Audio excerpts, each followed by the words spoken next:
Hello friends, आज हम आप लोगों के लिए लेकर आए हैं क्लास 10 चैप्टर 1 का पार्ट नंबर 3।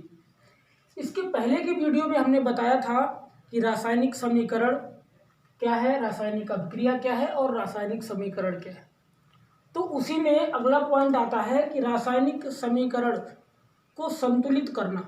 ये इस चैप्टर का सबसे महत्वपूर्ण क्वेश्चन भी है और इससे हर बार परीक्षा में क्वेश्चन पूछे जाते हैं कि रासायनिक समीकरण को संतुलित कीजिए। यह क्वेश्चन आता है कि रासायनिक समीकरण को संतुलित करना क्यों आवश्यक है। तो इस तरह से कुछ क्वेश्चन बनते हैं जिनको हमने बोर्ड पर लिख रखा है और उसी को आपको आज इस वीडियो में पढ़ना है और अच्छे से समझना है। तो चलिए स्टार्ट करते हैं आज की अपनी ये वीडियो। टॉपिक आपका है संतुलित रासायनिक समीकरण, बैलेंसिंग केमिकल इक्वेशन। ठीक, इस टॉपिक में आपको पढ़ना है, पहला है कि संतुलित रासायनिक समीकरण क्या है, दूसरा संतुलित करना क्यों आवश्यक है, मतलब कि इस रासायनिक समीकरण को संतुलित करना। क्वेश्चन पूछता है कि रासायनिक समीकरण को संतुलित करना क्यों आवश्यक होता है। अगला है कि ऊष्माक्षेपी और ऊष्माशोषी अभिक्रिया क्या है, और चौथा है कि श्वसन को ऊष्माक्षेपी अभिक्रिया क्यों कहते हैं। ये कई बार पेपर में पूछा गया है, ये आपका वेरी मोस्ट इम्पॉर्टेंट क्वेश्चन है। तो इसी टॉपिक पे अब हम आपको पढ़ाना है और हम ये पढ़ाएंगे। तो पहला है संतुलित रासायनिक समीकरण। तो चलिए स्टार्ट करते हैं अपना ये पहला पॉइंट। तो संतुलित रासायनिक समीकरण क्या है। अब बात करते हैं कि संतुलित रासायनिक समीकरण क्या है। देखो क्या लिखा है, बैलेंसिंग केमिकल इक्वेशन। बैलेंस का मतलब समझ रहे हो, बैलेंस का मतलब कि दोनों तरफ का जो वजन हो या कुछ भी कह लीजिए, बैलेंस बराबर होना चाहिए, बैलेंस बराबर होना चाहिए, है ना। मतलब कि संतुलित होना चाहिए, दोनों तरफ का लेफ्ट हैंड साइड और राइट हैंड साइड दोनों तरफ का क्या होना चाहिए, बराबर होना चाहिए। मान लीजिए अगर इधर 5 है तो इस साइड भी कितना होना चाहिए, 5 होना चाहिए। बैलेंस का मतलब ये होता है। तो वही कह रहा है कि संतुलित रासायनिक समीकरण क्या है। तो देखो आपको हमने पहले पढ़ाया था और उसमें बताया था कि इधर क्या होता है, अभिकारक होता है और इधर क्या होता है, उत्पाद होता है, प्रोडक्ट होता है ना। अभिकारक होता है और उत्पाद होता है जिसको हम प्रोडक्ट बोलते हैं। तो अब ये left hand side, right hand side, तो दोनों तरफ क्या होता है, यहाँ पर परमाणुओं की जो संख्या है वो बराबर होनी चाहिए। अगर इधर 2 परमाणु है तो इधर भी 2 परमाणु होने चाहिए, तब हम उसको बोलेंगे संतुलित रासायनिक समीकरण। तो ये परिभाषा इसकी कैसे लिख सकते हैं, तो आप लिख सकते हो कि वह रासायनिक समीकरण, है ना, ध्यान से सुनना है, वह रासायनिक समीकरण जिसके दोनों तरफ राइट हैंड साइड और लेफ्ट हैंड साइड के दोनों तरफ परमाणुओं की संख्या समान हो, तो वह अभिक्रिया संतुलित रासायनिक समीकरण कहलाती है। मतलब कि दोनों तरफ, बाईं तरफ और दाईं तरफ, एक तरफ अभिकारक होता है और दूसरी तरफ उत्पाद होता है, तो दोनों तरफ के परमाणुओं की संख्या समान होंगी तो उसको हम बोलेंगे संतुलित रासायनिक समीकरण। क्लियर हो गया। अब बात करते हैं, ये इतना समझ में आ गया ना। तो आप बात करते हैं कि समीकरण को संतुलित कैसे करते हैं, है ना। संतुलित रासायनिक समीकरण पता हो गया। दूसरा पॉइंट था, अब देखो तो आपको ये पता हो गया कि संतुलित रासायनिक समीकरण क्या है ना। बता दिया कि जब दोनों तरफ के परमाणुओं के राइट हैंड साइड और लेफ्ट हैंड साइड दोनों तरफ के परमाणुओं की संख्या जब समान होगी तो उसे हम संतुलित रासायनिक समीकरण कहेंगे। अब बात करते हैं, जो दूसरा पॉइंट था उसमें कह रहा था कि संतुलित करना क्यों आवश्यक है ना। तो उसमें आपको लिखना है सिर्फ एक लाइन कि संवेग संरक्षण के सिद्धांत को, मतलब कि द्रव्यमान संरक्षण के सिद्धांत को बनाए रखने के लिए हम समीकरण को संतुलित करते हैं। द्रव्यमान संरक्षण के नियम को बनाए रखने के लिए समीकरण को संतुलित करते हैं। अब देखो यहाँ पे समझते हैं कि इसको हम किस तरह से बैलेंस करते हैं, किस तरह से संतुलित करते हैं। देखो यहाँ पर हाइड्रोजन लिखा हुआ है, इधर ऑक्सीजन लिखा हुआ है और क्या बना रहा है, H2O जल बना रहा है। अगर हम इस अभिक्रिया को ध्यान से देखें तो क्या दोनों तरफ के परमाणुओं की संख्या समान है, तो आप बोलेंगे कि सर समान नहीं है। यहाँ पर हाइड्रोजन 2 है तो हाइड्रोजन के तो समान है, लेकिन ऑक्सीजन का 2 है और यहाँ पर ऑक्सीजन 1 है ना। जहाँ पे कुछ नहीं लिखा होता वहाँ पर हम 1 मानते हैं। तो देखिए इसको किस तरह करते हैं, ध्यान से समझना, बढ़िया ट्रिक के माध्यम से आपको बताएंगे जिससे कि पूरा प्रोसेस आपके समझ में आ जाए। देखो ये हाइड्रोजन है तो इसको हम क्या करेंगे, ये हाइड्रोजन को इस तरह से, यहाँ पे कितना है 2 है, इसको एक डिब्बे में अलग बंद कर देंगे। ठीक, ऑक्सीजन लेंगे, ऑक्सीजन को भी इस तरह लिख देंगे क्योंकि ऑक्सीजन के कितने हैं 2 हैं। अब तीर का निशान बनाएंगे, यहाँ पे हाइड्रोजन कितना है 2 है, हाइड्रोजन कितने हैं 2 है, ऑक्सीजन का आपके पास कितना है 1 है ना। तो देखो यहाँ पे क्या करेंगे, यहाँ पे 2 है, यहाँ पर भी 2 है, तो हमें बदलना क्या है यहाँ पे।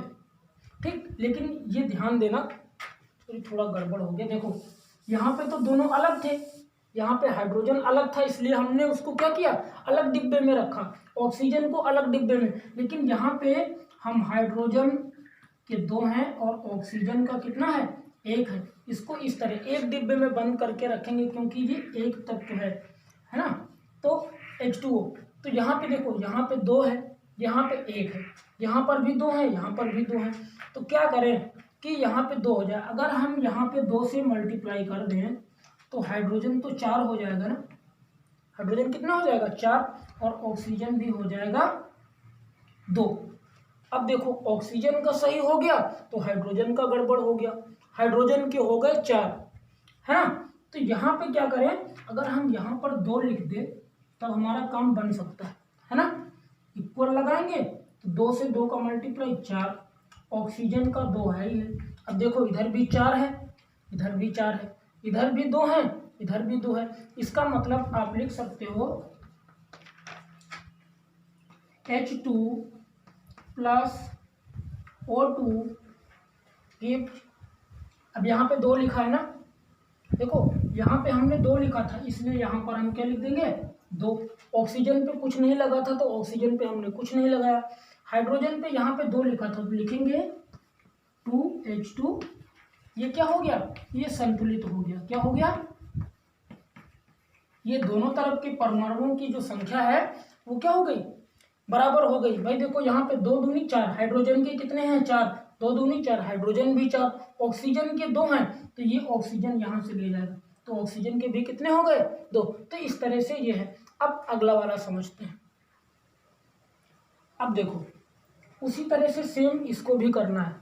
यहाँ पे नाइट्रोजन कितना है 2 है, ऑक्सीजन कितने हैं 2 हैं, और यहाँ पर आपके पास नाइट्रोजन भी 1 है और ऑक्सीजन भी 1 है। तो इसको उसी तरह से करेंगे जैसे पहला वाला भी किया था। तो नाइट्रोजन को क्या करेंगे, इस तरह से अलग करके रख लेंगे क्योंकि ये अलग कंपाउंड्स है। ऑक्सीजन को इस तरह से अलग करके रख लेंगे।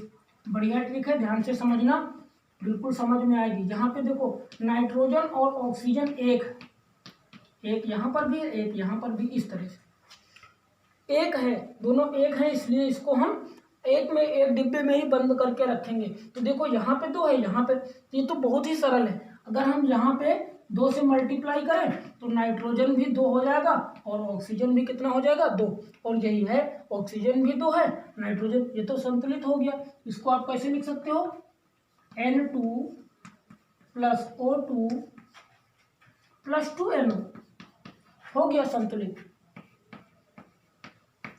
बहुत आसान है, आप ध्यान से इसको पढ़ना, रिवाइज करना, जो समझ में ना आए कमेंट करके बताना तो उसको हम और अच्छे से कोशिश करेंगे कि समझ में आ जाए। ये हो गया। अदर एग्जाम्पल लेते हैं।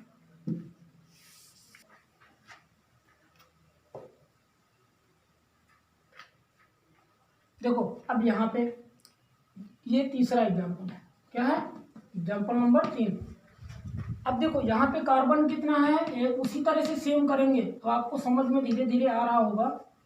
इसको भी अलग रखेंगे, तीर का निशान बना के, यहाँ पे कार्बन और ऑक्सीजन दोनों 1, ये भी 1, अलग डिब्बे में कर देंगे, है ना। अब देखना है यहाँ पे कार्बन तो 1 है, ऑक्सीजन 2 है। ऑक्सीजन जब यहाँ पे हम 2 से मल्टीप्लाई करेंगे तो कार्बन भी 2 हो जाएगा और ऑक्सीजन भी 2। अब ऑक्सीजन का तो काम बन गया, क्योंकि ऑक्सीजन यहाँ भी 2 है, यहाँ भी 2 है, लेकिन कार्बन वाला गड़बड़ हो गया है ना। कार्बन यहाँ पे 2 है और यहाँ पे 1, तो कुछ नहीं करना है, यहाँ भी 2 से मल्टीप्लाई कर देना है। आ गया समझो, कुछ नहीं। यहाँ पे देखो, जो यहाँ पे करते हैं वही वहाँ लिख देते हैं। एग्जाम्पल पे फिर दोबारा क्या लिखेंगे, तो 2 लिखा है ना सी के आगे, तो यहाँ पे हम लिख देंगे 2C प्लस O2, क्योंकि O2 में हमने कुछ नहीं किया, यहाँ पे 2 से मल्टीप्लाई किया तो 2CO लिख देंगे, संतुलित हो गया। समझ में आ रहा है? बहुत अच्छा है। अब कोई बड़ा वाला देखते हैं जिससे कि कुछ समझ में आए, जो आपकी बुक में दिया गया है ना। अब देखो, इस अभिक्रिया को आपको ध्यान से देखना है। ये टफ है, अभी तक तो सरल था, C था, O2 था, छोटे छोटे थे, हाइड्रोजन था, ऑक्सीजन था, लेकिन यहाँ पे आपको ये बड़ी अभिक्रिया है। क्या है? Fe plus H2O, Fe3O4 plus H2। तो देखो यहाँ पे Fe के कितने हैं, आयरन के कितने हैं, 3 परमाणु हैं और यहाँ पर एक भी नहीं है, एक है ना। H2O, हाइड्रोजन के 2 परमाणु हैं, यहाँ पे हाइड्रोजन के 2 हैं, लेकिन ऑक्सीजन अकेला है और यहाँ पे ऑक्सीजन कितना है, 4 है। इसका मतलब सब गड़बड़ है, कुछ भी संतुलित नहीं है। और जो संतुलित नहीं होता है उसको हम क्या बोलते हैं, कंकाली समीकरण, या असंतुलित समीकरण को कंकाली समीकरण कहते हैं। तो समझते हैं, चलिए स्टार्ट करते हैं, उसी तरह से करेंगे। Fe कितना है, 1, अलग कर दो। हाइड्रोजन H का 2 है और ऑक्सीजन का 1 है, एक ब्रैकेट में, क्योंकि यह है जल जो है अलग है। इधर देखेंगे तो Fe यहाँ पे कितना है, 3 और ऑक्सीजन है 4, इसको अलग डिब्बे में रखेंगे और ये हाइड्रोजन को अलग डिब्बे में रखेंगे, है ना। यही तो करना है। अब देखो यहाँ पे कितना है, 3 है, तो स्टार्ट करते हैं, यहीं से स्टार्ट कर देते हैं, एक एक तरफ से देखेंगे, जिसको स्टार्ट करेंगे वही करेंगे। तो Fe क्या है, 3 है, तो यहाँ पे क्या करेंगे हम, 3 से मल्टीप्लाई कर देंगे, तो ये भी कितना हो जाएगा, 3। ठीक। अब ऑक्सीजन है 4 और यहाँ पे ऑक्सीजन 1 है, इसका मतलब हमें ऑक्सीजन में 4 से मल्टीप्लाई करना पड़ेगा। तो 4 से अगर हम कर दे रहे हैं तो ये तो 8 हो जाएगा, हाइड्रोजन कितना हो जाएगा, 8 हो जाएगा और ऑक्सीजन हो जाएगा 4। अब देखो किसका किसका काम बन गया, Fe का बन गया, 3 है, वहाँ भी 3 हो गया। ऑक्सीजन कितना है, 4 है, यहाँ पे ये भी 4 है। अब हाइड्रोजन का गड़बड़ हो गया, हाइड्रोजन कितना है, 8 है, अगर हम यहाँ पे 4 से मल्टीप्लाई कर दे तो ये भी 8 हो जाएगा। अब देखो ध्यान से, Fe 3, इधर भी 3 हो गया, ऑक्सीजन 4, ऑक्सीजन यहाँ भी 4, हाइड्रोजन के 8, हाइड्रोजन के भी 8, संतुलित हो गया। तो इसको हम किस तरह से लिख सकते हैं, Fe में कितना हुआ, तो इसको लिखेंगे 3, यहाँ पे कितना लिखा है, 3, तो 3Fe लिखेंगे, प्लस H2O में क्या हुआ, 4H2O, निशान लगाएंगे, इसमें कोई परिवर्तन हुआ नहीं हुआ, तो लिखेंगे Fe3O4 प्लस 4H2, क्या लिखेंगे। अब एक बार मैच कर लेते हैं, देखो 3Fe, यहाँ पर भी Fe3, हाइड्रोजन के 4 दूनी 8, हाइड्रोजन के 4 दूनी 8, ऑक्सीजन यहाँ पे 4 है, तो ऑक्सीजन भी यहाँ पे 4 है, इसका मतलब ये क्या हो गया, संतुलित हो गया। तो अब मैं आशा करता हूं कि आप लोगों को पूरा कॉन्सेप्ट समझ में आया होगा। उसमें 2 पॉइंट आपके बच रहे हैं, वो अगले की वीडियो में हम आपको अच्छे से कि रासायनिक समीकरण या ऊष्माक्षेपी अभिक्रिया और ऊष्माशोषी अभिक्रिया किसे कहते हैं और श्वसन को ऊष्माक्षेपी अभिक्रिया क्यों कहते हैं, ये पूरा कॉन्सेप्ट अगले वीडियो में। और जो समझ में ना आए वो कमेंट करके आप बताना, तो इसमें के भी जो 2-4 पॉइंट हैं और अच्छे से समझा देंगे, जिससे कि आपको समीकरण संतुलित करना आ जाए, क्योंकि यही है जो पेपर में बार बार पूछा जाता है। दे देगा समीकरण को संतुलित करिए, 2 नंबर में 4 नंबर में क्वेश्चन पूछे जाते हैं। तो आगे का ऊष्माक्षेपी अपक्रिया, ऊष्माशोषी अपक्रिया और संयोजन वियोजन अवक्रिया के विपरीत क्यों है, 2-3 क्वेश्चन जो छूट रहे हैं वो आपके पूरे अगले वीडियो में कंप्लीट कर देंगे और आपका उसी के साथ ये चैप्टर भी कंप्लीट हो जाएगा। देख लीजिए, इसी के साथ ये टॉपिक आपका कंप्लीट होता है।